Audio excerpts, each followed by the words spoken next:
Hi friends, welcome to our channel. Brahmamudi serial next episode లో ఏం జరగబోతోందో ఈ వీడియోలో చూసి తెలుసుకుందాం. మళ్ళీ కలిసిపోయిన రాజ్ కావ్య అసలేం జరిగింది అని తెలుసుకోవడానికి ఈ వీడియోని స్కిప్ చేయకుండా ఎండ్ వరకు చూసేయండి. రాజ్ ని తన కుటుంబ సభ్యులంతా కలిసి హాస్పిటల్ కి తీసుకెళ్తారు. అలా రాజ్ కండిషన్ చాలా క్రిటికల్ గా ఉందని డాక్టర్లు చెప్తారు.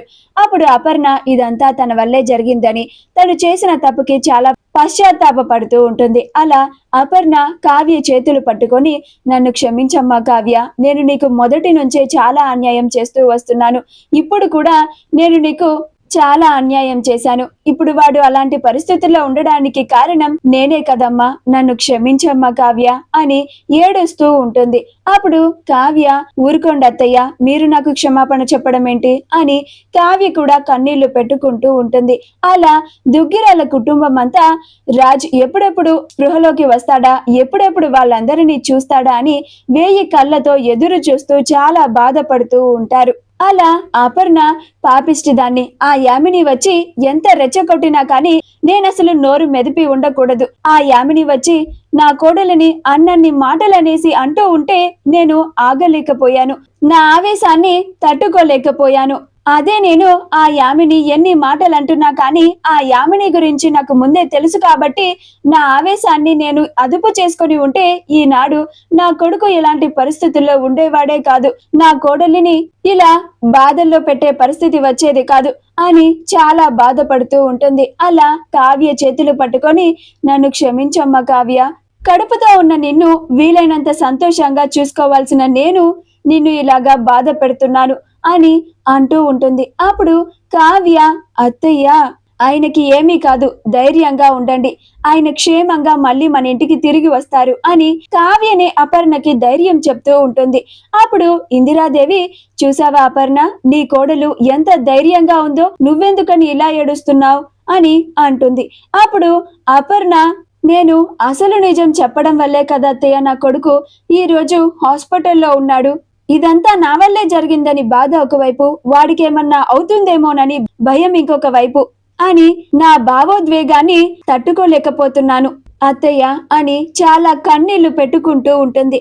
అప్పుడు అప్పు, పెద్దత్తయ్య, బావగారికి ఏమీ కాదు, ఆయన మళ్ళీ క్షేమంగా మన ఇంటికి తిరిగి వస్తారు, మీరు ధైర్యంగా ఉండండి అని అంటుంది. అప్పుడు కావ్య అక్కడి నుంచి వెళ్ళిపోయి దేవుడి దగ్గరికి వెళ్ళి దేవుడిని ప్రశ్నిస్తూ ఉంటుంది.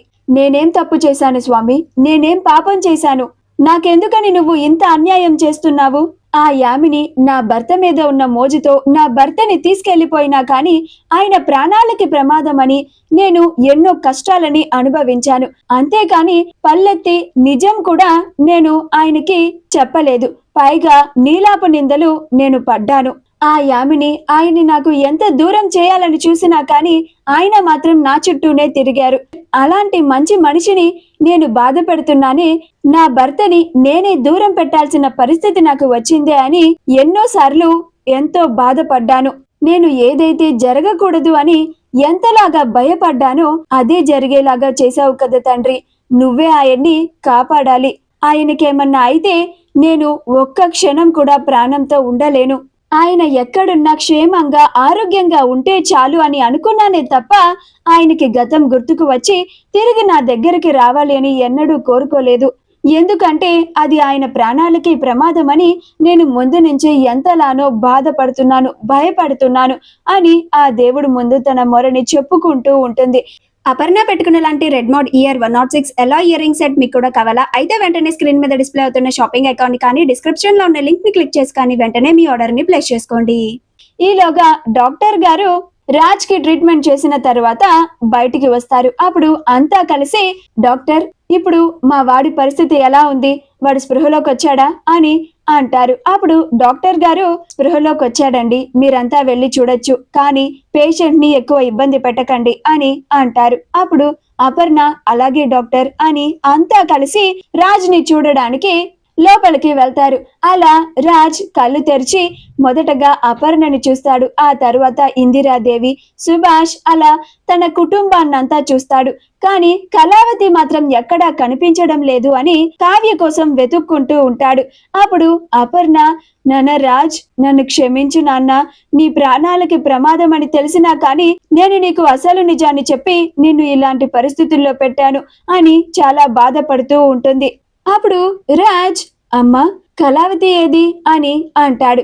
అప్పుడు అపర్ణ, ఇప్పటి వరకు ఇక్కడే ఉంది నాన్న, నేను తనని పిలుచుకొస్తాను ఉండు అని అపర్ణ కావ్య కోసం వెతుక్కుంటూ కావ్య కావ్య అని కావ్య దగ్గరికి వచ్చి, కావ్య వాడి స్పృహలోకి వచ్చాడే, వాడు నిన్ను పిలుస్తున్నాడు అని అంటుంది. అప్పుడు కావ్య చాలా సంతోషంగా, ఏంటత్తయ్య మీరు చెప్పేది, ఆయన స్పృహలోకి వచ్చారా అని దేవుడికి దండం పెట్టుకొని పరుగు పరుగున రాజుని చూడడానికి వస్తూ ఉంటుంది. అలా రాజ్ దగ్గరికి రాగానే ఏవండి అని అంటుంది. అప్పుడు రాజ్, కళావతి, నేను స్పృహలోకి రాగానే నువ్వు నా కళ్ళ ముందే ఉంటావు అని అనుకున్నాను, కానీ నువ్వు నా కళ్ళ ముందు కనిపించకపోయేసరికి నీకేమైందో అని నేను చాలా కంగారు పడ్డాను అని అంటాడు. అప్పుడు కావ్య, నాకేం కాలేదండి, నన్ను ఇంతలాగా ప్రేమించే మీరుండగా నాకేమవుతుంది, నేను మీకు ఏమీ కాకూడదని ఆ దేవుడికి దండం పెట్టుకోవడానికి వెళ్ళానండి అని అంటూ ఉంటుంది. యామిని రాజుని చూడడానికి వస్తుంది. అలా యామిని డోర్ దగ్గరే ఆగిపోయి రాజ్ కావ్యలు ఇద్దరు మాట్లాడుకునేది వింటూ ఉంటుంది. అప్పుడు రాజ్, కళావతి నాకొక మాట ఇస్తావా అని అంటాడు. అప్పుడు కావ్య, ఏంటండి అది అని అంటుంది. అప్పుడు రాజ్, నేను నిన్ను వదిలిపెట్టి ఒక్క క్షణం కూడా ఉండలేను, నువ్వు కూడా నన్ను వదిలిపెట్టి ఉండొద్దు కళావతి, నన్ను వదిలిపెట్టి ఒక్క క్షణం కూడా ఉండను అని నాకు మాట ఇస్తావా అని అంటాడు. అప్పుడు కావ్య రాజు చేయిని పట్టుకొని, ఇంక మిమ్మల్ని నేను వదిలిపెట్టనండి, మిమ్మల్ని వదిలి ఎక్కడికి వెళ్ళను అని రాజ్కి మాట ఇస్తుంది. అలా రాజ్ కావ్యలు ఇద్దరు మళ్ళీ కలిసిపోతారు. ఇది చూసి యామిని చాలా బాధపడుతూ ఉంటుంది. తను ఇన్ని కుట్రలు కుతంత్రాలు చేసినా కానీ మళ్ళీ వాళ్ళిద్దరూ కలిసిపోయారని, తాను మళ్ళీ ఏకాకిగా మిగిలిపోయింది అని చాలా బాధపడుతూ ఉంటుంది. రాజ్కి గతం గుర్తుకు వచ్చేసింది అని, ఇక తను నాటకాన్ని అస్సలు సాగించలేదని, రాజ్ ఇంక తనకి జీవితంలోనే దక్కడు అని చాలా బాధపడి ఇదంతా జరగడానికి కావ్యేనని, కావ్యే రాజ్కి తనకి మధ్యలో వచ్చింది అని కావ్య మీద చాలా కోపం పెంచుకుంటూ పగ పెంచుకుంటూ అక్కడి నుంచి కోపంగా వెళ్ళిపోతూ ఉంటుంది. అలా యామిని వెళ్తూ ఉంటే అప్పుడు ఇందిరాదేవి, ఆగు యామిని అని అంటుంది. అప్పుడు యామిని ఆగి ఇందిరాదేవిని చూస్తూ ఉంటుంది. అప్పుడు ఇందిరాదేవి, చూసావా, నువ్వు ఎన్ని కుట్రలు చేసినా ఎన్ని కుతంత్రాలు చేసినా కానీ ఆ దేవుడు మళ్ళీ వాళ్ళిద్దరిని ఒక్కటి చేశాడు. వాళ్ళ ఇద్దరికి ఆ దేవుడు ఎప్పుడో బ్రహ్మముడి వేశాడు. ఆ బ్రహ్మముడే మళ్ళీ వాళ్ళిద్దరూ కలిసేలాగా చేసింది. ఇంకొకసారి వాళ్ళిద్దరిని విడదీయాలని చూడకు అని అంటుంది. అప్పుడు యామిని చాలా కోపంగా అక్కడి నుంచి వెళ్ళిపోతూ ఉంటుంది. మా వీడియో కనుక మీకు నచ్చినట్లయితే లైక్ చేయండి, షేర్ చేయండి, మా ఛానల్ ని సబ్స్క్రైబ్ చేసుకోండి, పక్కనే ఉన్న బెల్ ఐకాన్ ని క్లిక్ చేయడం మాత్రం మర్చిపోకండి.